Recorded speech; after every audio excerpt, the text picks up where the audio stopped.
Hey everybody, welcome back to GWN. I am Noctair, your host. If you are new to the channel, welcome. Please do hit the subscribe button down below. Help me build the channel up. Everybody remember to hit that little bell down there so that you'll get notice when I put up a new video. So, if you haven't guessed already, it is Cannon Cart Week here at GWN. I have been playing with Cannon Carts like there is no tomorrow. It was one of the early troops that I maxed out to level 16, and it's one that I predicted would just absolutely rock the world at Builder Hall 8, and man, does it ever. I had the opportunity to go down to OZ Builders, and hang out with those guys for a night right at the end of the season as they were doing their final season push. And they showed me this strategy. It's called BarC or Carb or Bart, whichever, but it involves all Barbarians and all Carts. And typically level 16 on each. We start off here. Woden was kind enough to completely and totally destroy my base for me. As you can see by this friendly challenge, he decimates. I mean, he just comes in from the weak point on this base and proceeds to throttle it. And we actually talked about this a few minutes before he launched the attack, because he's been trying to figure out the best way to tackle this base. Is it's in fair use. It's a pretty good base. And when I compare it to the other bases I've been running, it's been the strongest that I've run so far at Builder Hall 8. This attack strategy takes advantage of two things. On the one hand, you have the Cannon Carts, which now have 3 per camp at level 16. And I'm here to tell you, this is without a doubt the most versatile troop in the entire game now. And it's funny because Cannon Carts were awful when they first came out. I mean, they were next to useless even when they were maxed to level 12. And a lot of us didn't even bother with them. It was really that bad. And now here they are. They are capable of being used in more individual attack strategies than any other troop in the game. And as you can see with these replays here, just using them with Raged Barbarians alone is an absolute powerhouse.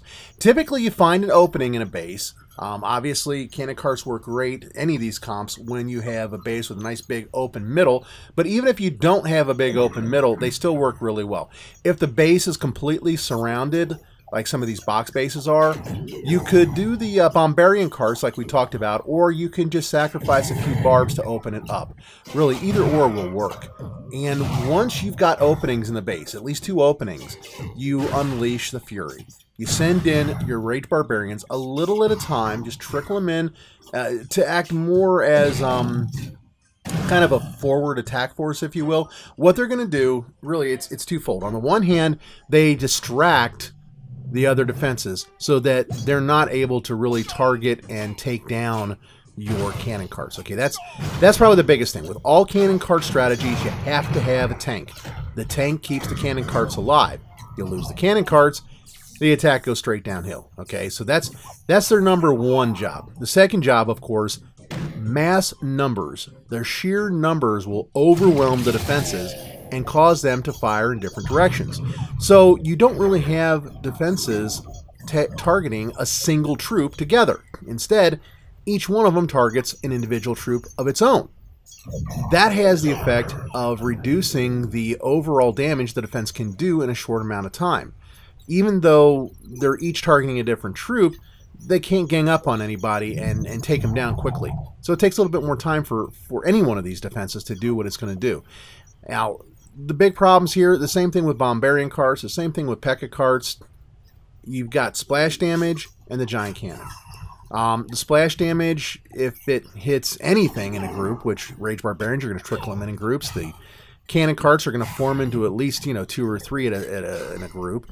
If the splash damage hits it, it's going to hit them all, and it can really take out your attack fast.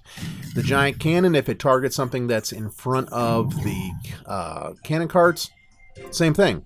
Cannon Cart's going to take damage, and that just really bites. That's a real bummer. The other problem here, and this is not unique to this particular attack, but it's really a problem for all Raged Barbarian attacks, is how do you deal with the Crushers? And the answer is the same as with any other Raged Barbarian attack.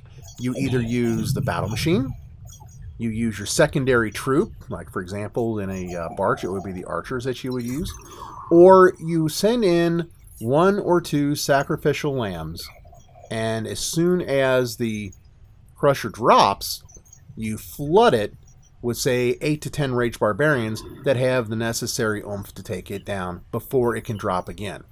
Now, that takes a lot of timing. It takes a lot of skill. It is not an easy thing to do. And that's why you'll see most people tend to use either their secondary troop or the battle machine to take out at least one, if not both, of the crushers. So it's something to tinker around with, kind of get the feel for it. You've got a little more leeway, I think, in a lot of ways with these cannon carts, because if you can keep them as a ranged troop, if you can keep them out of harm's way, they will take out those crushers for you. No two ifs, ands, or buts about it. They can do it, but it all comes down to timing. And really, if you ask me, that's what it is for any of these Raged Barbarian attacks. It's all about the timing. If you can't quite catch the timing, then you're going to have trouble with them. You know, and I'll be the first to admit, when I was first playing with these, I had a heck of a time getting the timing down on the Raged Barbarians, because you want to send in a bunch, but you don't want to send in too many. You want to trickle them in, but you don't want to go too slow. So, I mean, it can be a bit of a daunting challenge. Once you get the hang of it, though, you're going to knock it out the park. I think that this attack strategy, almost every time I've gone up against it, with somebody who, you know, didn't make a mistake, we all make mistakes, but with somebody who executed it properly, it typically pulled 65% or better on every attack. Even still, this one has been able to take out all 3 of the bases I'm working on right now to 3 stars, at least twice on each one of the bases. So, I mean, it really is that strong. And I attribute that to, again, the numbers, and then having the additional units in the cannon cart army camps. So, what's the general gist of how you do this? Well, you can run it as a 3 and 3, or you can run with, say, 4 Raged Barbarians and 2 cannon carts. Either one of them is going to do really well for you. Some people will try it with 5 camps of Raged Barbarians and 1 camp of cannon carts. And I've seen people do the same thing with Super P.E.K.K.A., 5 Super P.E.K.K.A. and 1 cannon carts, and the P.E.K.K.A. carts strategy. Over at the Oz Builders, one of the guys over there did that and did really well with it. But I think most people are going to find that 2 camps of cannon carts is your minimum if you want to be successful with this strategy. The process, the way it works, first things first, you want to clear the junk around the outside where you're going to launch your primary attack. So you've got typically 1 side or 2 sides on the angle there that you're going to come into.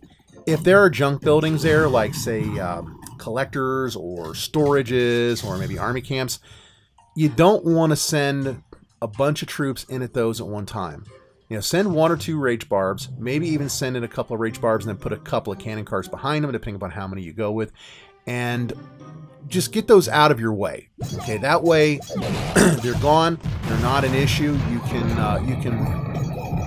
flood the base with the rest of your troops after they're out of your way, and you don't have to worry about them hanging around and getting beaten upon. Okay, so get the junk on the outside out of the way.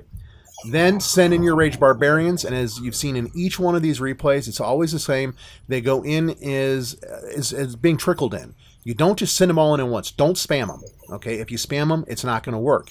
They're going to get taken out very quickly by splash damage. You got to send them in a trickle. And this is where that rage comes into play. You've got 16 seconds of rage at level 16. 16 seconds! That is an eternity in this game, okay?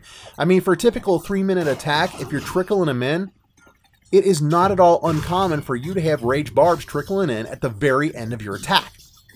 You want to time this so that they continually distract the defenses and keep the focus, even as the defenses shift from one to another. You don't want those defenses to start targeting your cannon carts. So that's what you're doing with your Raged Barbarians. Once you've got the Raged Barbarians going in, you start taking things down. You got those buildings cleared out on the outside. That's when you send in your cannon carts.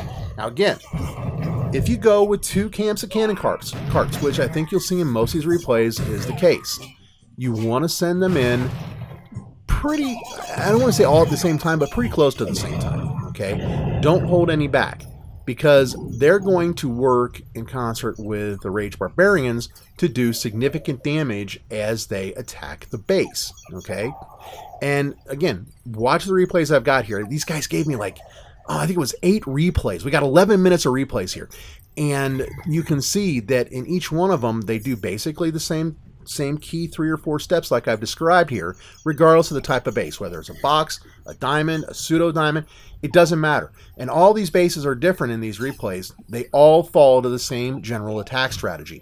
And I want to say most, if not all, these attacks are up in the 5,000 plus range for trophies. Most of these guys, like I said, I joined them when they were in the middle of their final push at the end of the season. Most of them were up around 53, 5,500 trophies. We had a couple of them that were in the mid to upper 4,000 trophies. So I mean, we're talking about pretty well developed bases overall here. They're not necessarily maxed. I mean, don't get me wrong, but the fact that they are fairly well developed gives you a good idea of what you can do with this strategy. So that's our video for today. Questions, comments, drop them down below. Feel free to drop me an email on nocterra@gmail.com, or always catch me on the forums. You can PM me or post something in the forums. I tend to read them pretty good. I am out of here now, and I will be back in another day or so with yet another video. I think it might even have some cannon carts. What do you know? Thanks a lot for sticking around to the end. Y'all take care and keep on clashing. Bye-bye.